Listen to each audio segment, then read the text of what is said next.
And we get to turn to Doug Price, who always does the work and does the deep dive and does the research. And that's why we call it Doug Price is Right.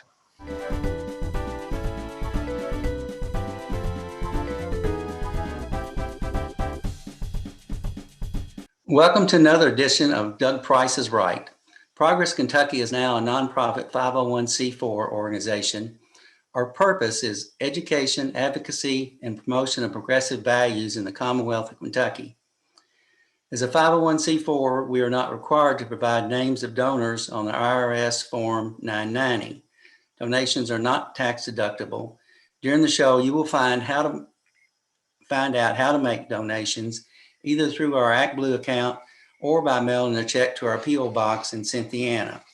I live in Harrison County, which is about 28 miles from Lexington. Thomas Massey represents the 4th District and is about 80 miles from my house. Thomas Massey is my congressman, all due to gerrymandering. I think it makes sense to call this gerrymandering. Redistricting is on our radar, and Progress Kentucky will be working with many other organizations to try to make this an open process. Periodically, we will highlight politicians of both parties, and tonight I will be talking about Garland, Hale, Andy, Barr, the 4th of Lexington. I'm not sure where the Andy nickname came from, but perhaps 1, 2, and 3 had the same nickname. Open Secrets is a really good spot to find financial information on all Congress people. The Center for Responsive Politics. I picked out some details from 2015 through 2018. Barr's net worth ranged from $340,000 to a negative $440,000 and back into the positive in 2018 of about $570,000. If you do the math, that's a swing of $1 million in 1 year. I found this interesting and noted that his primary assets consisted of a family trust, stock fund, and money invested in pharmaceuticals and commercial banks. Primary contributors to Andy include banks, farms, pharmaceuticals, and other financial services firms. In 2020, he raised $4.5 million and has about $350,000 in his campaign account. Here are some of his views on various topics. Barr is pro-life. He believes that abortion should be illegal, including even in the cases of rape or incest. If the mother's life is threatened, then he thinks an abortion is okay.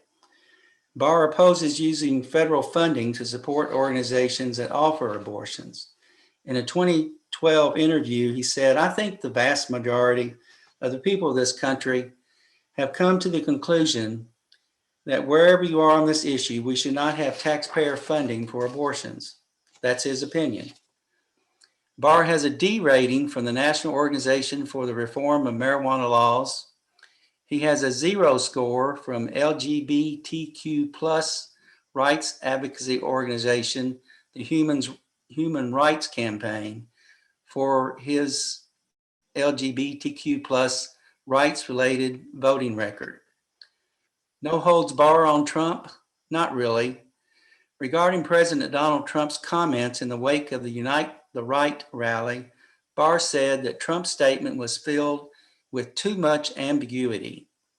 Amid the Trump-Ukraine scandal, where an impeachment inquiry was launched into President Trump, Barr defended Trump's actions, characterizing his request of the Ukrainian president as routine diplomacy. On December 18, 2020, Barr voted against both articles of impeachment against Trump. On January 13, 2021, Barr released a statement about the second impeachment of Trump. Here are significant portions of that statement.